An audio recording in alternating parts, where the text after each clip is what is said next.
Sampurasun para mitra, kalintang bingahna tiasa tepang deui dina acara Pani Ismanah di kanal YouTube YKB Bahasa Sunda. Sate acan urang ngabandungan pangnenyepan danget ieu, hayu urang nenenda nyuhunkeun pingpinan Roh Suci. Hatur nuhun Gusti kumargi kadeudeuh kanyaah kasalamatan nu dilebet anjeun tos katampi ku abdi sadaya. Danget ieu abdi sadaya nyuhunkeun pingpinan Roh Suci kangge nuyun abdi sadaya dina ngalanyepan pangandika Gusti. Berkahan abdi sadaya supados tiasa ngaregupkeun sareng.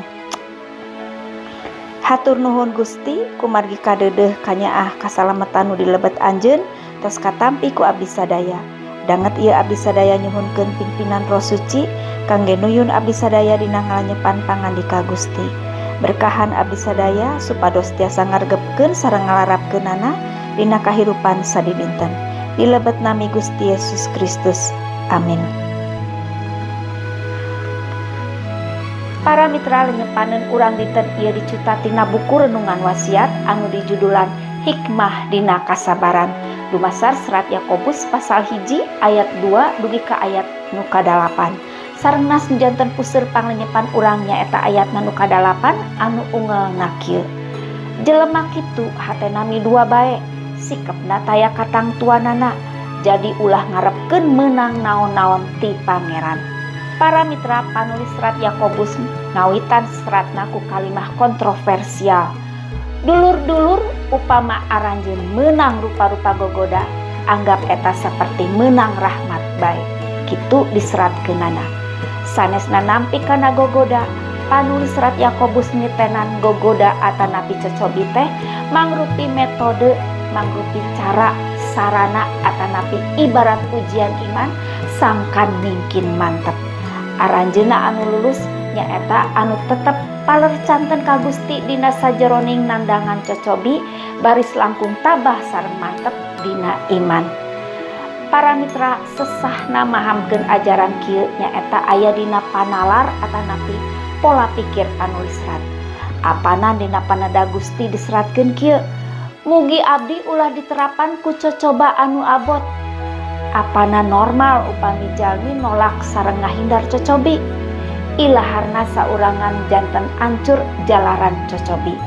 Gogoda atanapi cocobi dina nas ieu nyaeta pangalaman anu awon sapertos rayuan pangolo, salingkuh, main kotor, macikeuh, nipu, merdaya, licik. Eta pangalaman kitu teh matak nikmat sareng matak kajongjonan. Dugi biasa namah nu ngalampahkeunana teu sadar kana pangalaman awon eta.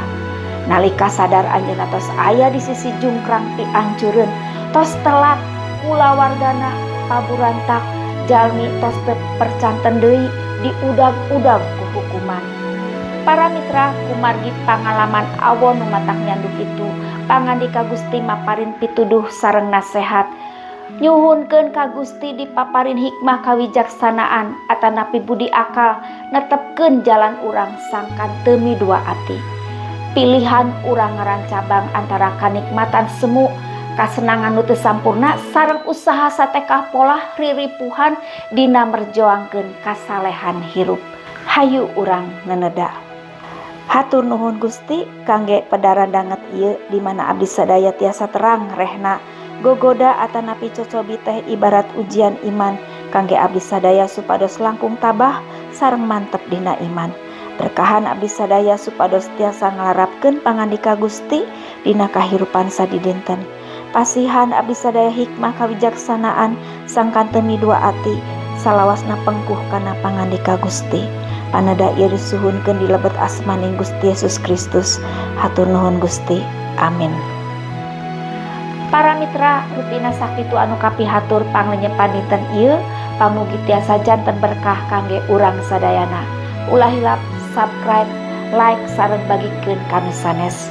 Margi ku cara kitu para mitra tos ulu biung dina ngamasurkeun Injil kasalamatan sasarengan YKB. Gusti Yesus ngaberkahan. Cak heula.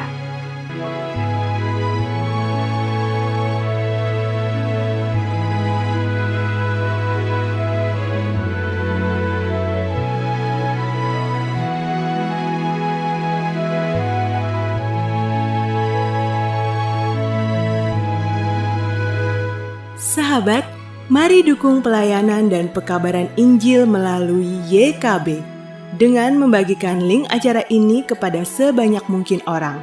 Dukungan juga dapat saudara lakukan dengan mentransfer dukungan finansial ke rekening BCA ke nomor 450 305 2990 450 305 2990 atas nama Yayasan Komunikasi Bersama.